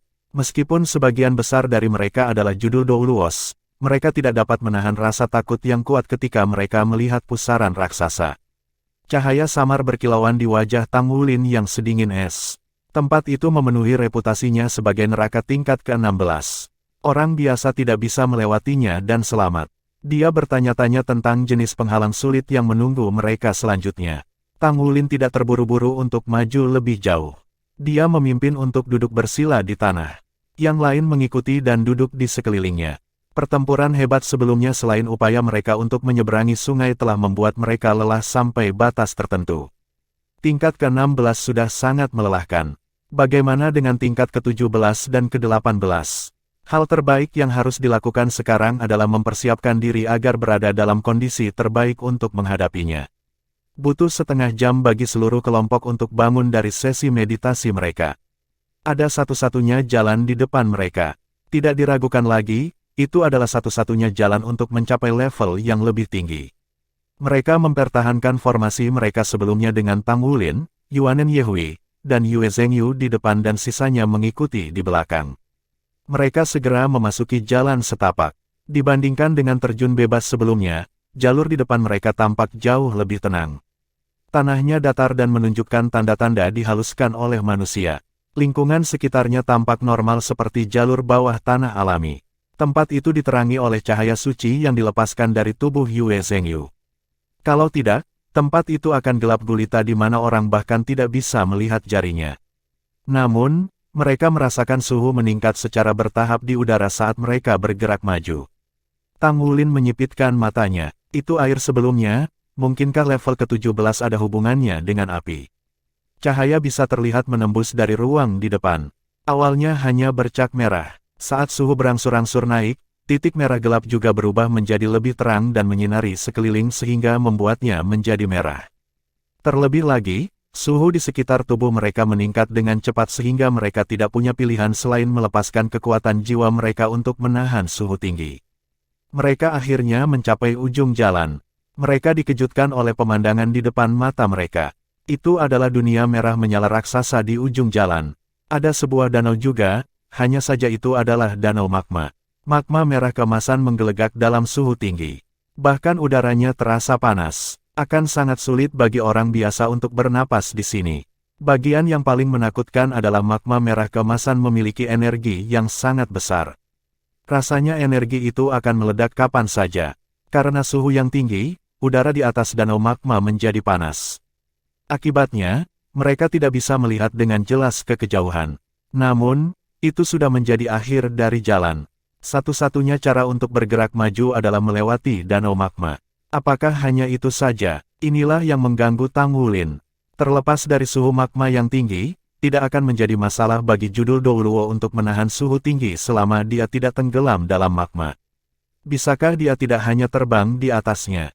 Tentu saja, itu hanya pertanyaan retoris. Pasti ada bahaya di dalamnya. Faktanya, bahaya sebenarnya adalah ketidakpastiannya. Mereka tidak tahu apa yang akan mereka hadapi selanjutnya. Tang Wulin berkata, saya khawatir ini tidak sesederhana kelihatannya. Murid kakak senior, maaf merepotkanmu. Petik 2, Bab 1719, Manusia Api Magma. Seorang Ruheng terkekeh. Tentu, aku bisa mandi pada waktu yang sama. Biarkan aku pergi dan melihatnya. Saat dia berbicara, kulitnya sudah berubah menjadi kemasan. Dia melompat dan terbang menuju area di atas danau magma. Mata Tang Wulin bersinar dengan cahaya ungu kemasan. Dia menggunakan mata iblis ungu untuk mengamati siluet murid seniornya Aruheng sebagai persiapan untuk membantunya jika diperlukan. Akan sangat sulit bagi Aruheng untuk terluka oleh magma di tubuh emas anti bocornya. Dia adalah kandidat yang paling cocok untuk menjelajahi jalan. Sisanya berkumpul di belakang Tang Wulin dan melepaskan kekuatan jiwa masing-masing untuk menahan panas yang tinggi. Seorang Ruheng mendongak dan menatap ke kejauhan saat terbang ke daerah di atas danau magma. Lingkungan sekitarnya semuanya berwarna merah keemasan sehingga dia tidak bisa melihat ke kejauhan dengan jelas. Udara bergetar dalam panas yang menghasilkan pola seperti gelombang. Seorang Ruheng mungkin tampak kasar, tetapi dia sebenarnya adalah orang yang sangat teliti. Dia terbang berkeliling untuk mengamati medan di sekitarnya dan mengingatnya. Tidak diragukan lagi, seseorang harus sangat berhati-hati saat terbang di atas danau magma. Seseorang seperti Su Xiaoyan akan segera dimusnahkan saat jatuh ke danau magma. Demi keselamatan rekan-rekannya, dia harus menyelidiki secara menyeluruh. Sementara itu, sesuatu yang tidak biasa terjadi. Danau magma di bawahnya menggelegak sebentar. Segera setelah itu, raungan yang memekakkan telinga terdengar. Bola api magma yang sangat besar dengan diameter lebih dari 5 meter ditembakkan ke arah Aruheng. Seorang Ruheng mencemooh dengan dingin dan melontarkan pukulan. Dia tidak akan pernah menunjukkan emosi panik ketika dihadapkan oleh serangan dalam situasi apapun karena basis kultivasinya. Bola api magma tiba-tiba meledak dengan ledakan keras tetapi tidak menyebar. Siluet muncul dari dalam dan tiba di hadapan Aruheng secepat kilat. Itu segera memberi Aruheng pelukan. Ya, dia mendapat pelukan. Itu adalah makhluk dalam bentuk manusia dengan tangan dan kaki. Tingginya sekitar 3 meter dan meringkuk di bola api sebelumnya. Ketika bola api meledak, itu mungkin menggunakan kekuatan ledakan untuk mencapai Aruheng dalam sekejap. Suhu tubuhnya yang tinggi adalah senjata terbaiknya. Itu memberi Aruheng pelukan. Seorang Ruheng terkejut. Lawannya sangat cepat sehingga dia agak lambat dalam bereaksi terhadap situasi tersebut. Namun, dia tersenyum saat dipeluk, jadi dia membalas gerakan itu juga. Sebuah puff terdengar. Tubuh pria yang berapi-api itu langsung dihancurkan oleh tubuhnya. Namun, pancaran api terlihat berkelap-kelip, sebelum berubah menjadi bintik-bintik pancaran yang berkumpul bersama untuk membentuk kembali tubuh aslinya sekali lagi di area terdekat. Itu melayang di udara setelah itu. Saat ini, orang-orang akhirnya melihat bagaimana rupa makhluk itu. Tingginya sekitar 3 meter dan seluruh tubuhnya berwarna merah menyala, hanya menyisakan matanya yang terbakar dengan suar kemasan. Tampaknya sangat aneh. Itu jelas makhluk hidup dari elemen api yang sangat murni. Orang bisa melihat bahwa ia berhasil meninggalkan beberapa bekas pada tubuh emas tahan bocor Aruheng setelah pelukannya. Dari kelihatannya, judul Douluo biasa lainnya di tempat Aruheng tidak akan mampu menahan pelukan itu. Pada saat yang sama, bola api muncul dari danau magma satu persatu. Bola api melayang di udara sebelum meledak berturut-turut. Siluet dilemparkan setelah setiap ledakan. Anehnya, makhluk-makhluk yang muncul dari bola-bola api tersebut tidak hanya berwujud manusia tetapi juga berwujud hewan. Misalnya, ada serigala api, singa api, dan lain-lain. Namun, makhluk berbentuk manusia adalah yang terbesar jumlahnya. Ada makhluk berapi-api dalam bentuk seorang pria, lebih dari 7 meter, yang memancarkan aura yang sangat kuat. Dari kekuatan energi yang dipancarkannya, ia telah mencapai kekuatan limit Douluo. Tang Wulin tercengang, menakjubkan. Sepertinya Wargat Hall benar-benar menyembunyikan banyak senjata rahasia. Itu bukan prestasi yang mudah untuk melawan begitu banyak makhluk aneh. Selain itu, pihak lawan tampaknya memiliki kemampuan yang hampir mendekati keabadian. Namun, makhluk-makhluk ini tidak terlihat seperti monster jiwa karena aura mereka jelas sangat berbeda dari monster jiwa. Tidak mudah bagi mereka untuk mengisi daya melalui begitu banyak makhluk elemen api. Tang Wulin menggenggam tombak naga emas di tangannya dengan erat dan memberi isyarat tangan pada Su Xiaoyan yang ada di belakangnya. Karena makhluk elemen api dapat dibangkitkan, mereka harus menerobos dengan paksa. Semakin cepat mereka melakukannya, semakin baik jadinya. Tolong jangan melawan kami. Tiba-tiba, seorang pria berapi-api dengan tubuh terbesar, yang ternyata adalah pemimpinnya, tiba-tiba berbicara dengan Tang Wulin. Dia berbicara dalam bahasa manusia. Dada Tang Wulin menegang sesaat. Lawan mereka sebenarnya bisa berkomunikasi dalam bahasa manusia. Mungkinkah klan ini terkait dengan umat manusia? Pemimpin melihat ke arah Tang Wulin dan membungkuk sedikit untuk memberi hormat pada Tang Wulin. Jika bukan karena tubuhnya yang merah menyala dan mata emasnya yang menyilaukan, dia benar-benar terlihat seperti manusia. Halo, maaf mengganggu kalian semua saat ini. Saya benar-benar minta maaf. Namun, kami telah memasuki Wargat Hall, dan kami ingin melanjutkan usaha kami ke depan. Sepertinya satu-satunya cara adalah melalui danau magma. Kami hanya ingin melewati dengan damai dan kami tidak bermaksud jahat, kata Tang Wulin dengan suara yang dalam. Meski demikian, dia tetap waspada. Dia siap untuk melancarkan serangan ke pihak lawan kapan saja. Pria berapi-api itu berkata, kami juga tidak bermaksud jahat. Hanya saja saya merasakan aura dewa sebelumnya, jadi saya keluar untuk melihatnya secara pribadi. Bolehkah saya tahu siapa di antara kalian yang benar-benar dewa? Aura Tuhan. Orang-orang mengalihkan pandangan mereka untuk melihat Tang Wulin. Aura dewa yang disebutkan oleh pria berapi-api raksasa ini seharusnya karena Trisula Tang Wulin. Cahaya berkedip di mata Tang Wulin. Dia berkata, maaf, kami tidak memiliki Tuhan bersama kami. Mungkin, kamu merasakan aura yang berasal dari senjata suciku. Saat dia berbicara, dia melepaskan Trisula Dewa Laut. Tang Wulin melepaskan senjata ilahi untuk mengejutkan lawannya yang sangat kuat. Saat Trisula Dewa Laut muncul dalam genggaman Tang Wulin, suara seperti gelombang yang aneh segera muncul. Rekan-rekannya di dekatnya langsung merasakan sensasi dingin yang memancar dari senjata yang melindungi panas membara di depan mereka. Tubuh besar pemimpin itu bergetar sekali secara tiba-tiba ketika melihat Trisula Dewa Laut. Kata-kata itu keluar dari mulutnya bahkan sebelum dia bisa membukanya. Itu senjata super ilahi. Nada suaranya dinaikkan mengungkapkan emosinya yang tinggi. Senjata super ilahi. Tang Wulin sebenarnya tidak memiliki pemahaman menyeluruh tentang peringkat senjata dewa. Mungkin, tidak ada seorang pun di benua Douluo yang mampu membedakan senjata dewa. Apa yang dimaksud dengan apa yang disebut senjata ilahi? Tang Wulin memiliki pertanyaan di benaknya yang dia tanyakan dalam hati. Pemimpin yang berapi-api itu tampak sangat bersemangat. Nyatanya, dia mulai menari dengan gembira sementara pria berapi-api lainnya di sekitarnya pecah dalam keributan.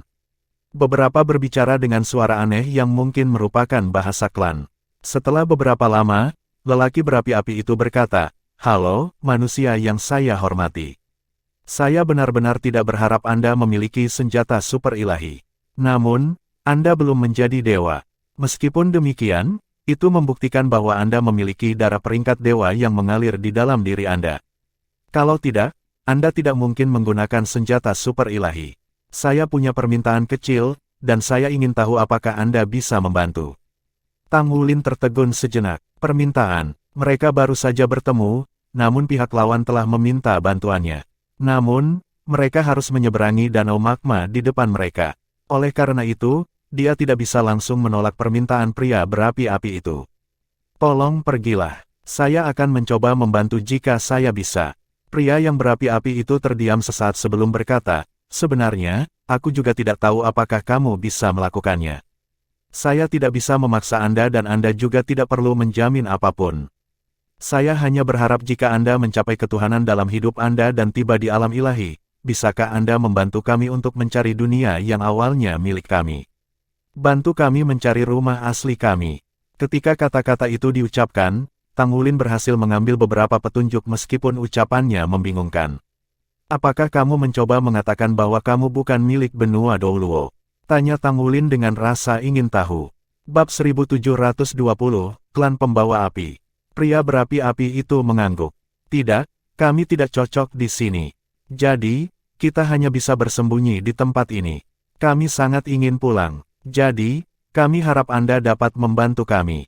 Seorang Ruheng tidak bisa menahan diri untuk tidak ikut campur setelah mendengarkan dari samping. "Bisakah Anda menjelaskan secara rinci? Kami tidak mengerti kondisi Anda. Jadi, bagaimana kami bisa membantumu?" Pria berapi-api itu berkata, "Oke, saya akan menjelaskan lebih detail sekarang. Saya terlalu emosional sebelumnya, jadi saya mengoceh. Ini pertama kalinya aku merasakan aura senjata super ilahi sejak kita turun ke dunia ini.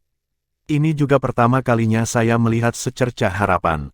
Jadi, saya menjadi emosional." Dia mengulangi kata, emosional, dan berbicara dengan tidak jelas sekali lagi. Tang Wulin melambaikan tangannya ke Ruheng untuk memberi isyarat agar dia tidak sabar. Pria berapi-api itu menenangkan dirinya dengan susah payah sebelum melanjutkan berbicara, "Kami datang dari dunia lain. Di dunia kami hidup dengan baik dan damai, tetapi bencana menimpa kami dan kami dikirim ke sini." "Dunia lain, apakah itu pesawat utama?" tanya Tang Wulin. Pria berapi-api itu menjawab dengan bangga, "Tentu saja itu adalah pesawat utama. Selain itu adalah pesawat utama yang jauh lebih kuat dari duniamu. Dunia kami dikenal sebagai dunia biru ajaib sementara klan kami bernama Klan Inang Api." Klan Inang Api. Tang Wulin memasukkan nama itu ke dalam ingatan. Pemimpin klan Tuan Rumah Api berbicara, "Nama saya Huo Tian dan saya salah satu pemimpin klan Tuan Rumah Api saat ini. Ada beberapa tetua klan yang merupakan atasan saya. Ada sebuah benua di dunia biru ajaib kami dan itu dikenal sebagai benua monster iblis. Jangan marah atas apa yang akan kuberitahukan padamu. Benua monster iblis kami diperintah oleh klan iblis dan klan monster. Kami juga memiliki manusia di benua kami, tapi mereka adalah pelayan klan iblis dan monster kami." Setelah mendengarkan narasinya, Tang Wulin mau tidak mau menunjukkan minat. Itu adalah dunia lain di mana ada manusia yang sama. Dia tidak mengajukan pertanyaan apapun tapi dia mendengarkan penjelasan Huo Tian dengan sabar. Huo Tian terus berbicara, "Klan Pembawa Api kami awalnya tinggal di tempat yang tidak jauh dari klan monster iblis. Tempat kami tinggal dikenal sebagai Laut Magma atau Laut Merah Magma. Klan kami dikenal sebagai penghasil prajurit. Setiap anggota klan kita memiliki kemampuan bertarung yang melekat dan kuat. Meskipun kami tidak bisa menyimpang dari area magma, kami nyaris abadi selama kami berada di area yang kaya magma. Oleh karena itu, kami tidak tunduk pada klan iblis dan klan monster terlepas dari seberapa kuat mereka. Kami dianggap setara, dan kami berdagang satu sama lain. Di dunia biru ajaib, klan tuan rumah api kami sekuat klan manapun, selain klan emas ungu yang misterius. Pada titik ini, suaranya dipenuhi dengan kebanggaan. Dia sangat bangga dengan klannya. Suatu hari, sesepuh klan kami diundang oleh iblis terkuat dari klan iblis untuk mendiskusikan beberapa hal. Tetua klan kami sedang pergi untuk waktu yang lama pada kesempatan itu. Kemudian, kami menerima berita. Berdasarkan studi astrologi, klan iblis dan makhluk perkasa klan monster meramalkan bahwa bencana besar akan menimpa dunia biru ajaib kita. Itu akan mengakibatkan kehancuran total dunia kita. Kami harus bersiap menghadapi hari-hari hujan dan menggabungkan upaya seluruh dunia untuk selamat dari malapetaka. Oleh karena itu, makhluk perkasa dari klan iblis dan klan monster bergandengan tangan dengan klan hosti api kami, dan klan kuat dari Laut Biru Tanpa Batas, yaitu klan Naga Laut, dan klan Raksasa Laut. Selanjutnya, kami mencari bantuan dari klan Emas Ungu yang misterius selain klan Hijau dari Laut Hijau Kehidupan. Kami sedang mempersiapkan satu set senjata ilahi untuk menahan malapetaka yang akan datang. Jadi, apakah kamu berhasil? Su Xiaoyan tidak bisa menahan diri untuk tidak bertanya, menjadi orang yang paling ingin tahu di grup. Huo Tian berkata, itu sukses. Tentu saja, kami berhasil. Kami mengumpulkan semua sumber daya dari seluruh dunia biru ajaib dan benua monster iblis untuk menghasilkan seperangkat senjata ilahi. Itu adalah satu set 7 mutiara ilahi yang kami beri nama, Magic Blue Seven Divine Purse. Itu dikendalikan oleh penguasa maha kuasa dari setiap klan untuk menghadapi bencana besar bersama-sama. Bencana itu akhirnya terjadi. Makhluk maha kuasa dari klan iblis dan klan monster benar dalam prediksi mereka. Satu-satunya hal yang tidak pernah kami duga adalah malapetaka yang begitu mematikan. Pada saat itu, turbulensi ruang waktu bergejolak di planet yang jauh lebih kecil dari planet kita menurut sesepuh klan kita. Planet yang lebih kecil kemudian menabrak kita. Segera setelah itu, sesepuh klan dan maha kuasa dari klan lain mengambil 7 mutiara ilahi biru ajaib untuk menahan malapetaka. Pada titik ini, Huo Tian terdiam. Klan dari Fire Host Clan di sekitarnya juga menjadi tenang. Mereka dipenuhi dengan kesedihan. Orang bisa tahu dari emosi mereka bahwa perlawanan itu tidak berhasil. Tang Wulin merasakan dadanya menegang saat mendengar kata, turbulensi ruang waktu. Dia masih bisa mengingat dengan jelas apa yang pernah dikatakan ayahnya kepadanya. Alam Dewa Benua Douluo tersapu oleh turbulensi ruang waktu. Justru turbulensi ruang waktu yang menyebabkan dia jauh dari anggota keluarganya. Dia tidak menyangka turbulensi ruang waktu yang mempengaruhinya menjadi penyebab bencana juga. Huo Tian menghela nafas, lalu dia melanjutkan berbicara, 7 mutiara ilahi biru ajaib menghasilkan beberapa efek. Setidaknya, itu berhasil memperlambat planet ini. Saya masih ingat hari itu seolah-olah itu kemarin. Planet ini membelokkan Magic Blue Seven Divine Pulse dan menghantam benua monster iblis. Pada saat itu, rasanya seolah-olah seluruh dunia akan dimusnahkan sepenuhnya. Itu adalah bencana yang belum pernah terjadi sebelumnya. Tiba-tiba, gunung-gunung runtuh, tanah retak, dan terjadilah tsunami. Separuh Laut Merah magma lenyap seketika, tetua klan kami tidak kembali. Meskipun saya tidak yakin, saya pikir kehidupan maha kuasa dari klan iblis dan klan monster dikorbankan dalam bencana besar. Benua monster iblis hancur berkeping-keping akibat tabrakan itu. Di sisi lain, planet itu juga hancur. Bencana besar mempengaruhi seluruh dunia. Pada saat yang sama, banyak celah spasial juga muncul. Sejumlah besar makhluk hidup di seluruh dunia biru ajaib mati karenanya. Pada saat itulah kelompok kami dilanda celah spasial secara tidak sengaja, dan kami dibawa ke sini. Tang Wulin akhirnya mengetahui situasinya. Ternyata klan hosti api dipindahkan dari dunia lain. Tang Wulin tidak dapat menentukan apakah dunia biru ajaib benar-benar lebih kuat daripada benua Douluo berdasarkan deskripsi Huo Tian. Namun, dia tahu dari aura klan hosti api bahwa itu tidak lebih lemah dari bidang utama benua Douluo. Jumlah klan beberapa kali lipat lebih banyak dari jumlah sekarang ketika kami pertama kali tiba di sini. Sejumlah besar meninggal karena kurangnya lingkungan yang cocok. Kami berhasil bertahan setelah menemukan tempat ini. Namun, tempatnya terlalu kecil. Ini sangat kecil dibandingkan dengan Laut Merah magma kita di masa lalu.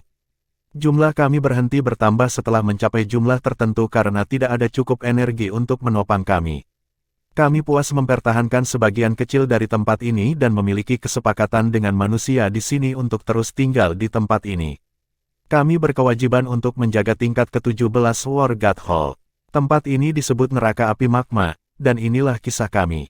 Tang Wulin tidak bisa menahan perasaan terkejut saat mengetahui tentang bencana besar yang menimpa dunia biru ajaib seperti yang diriwayatkan oleh Huo Tian.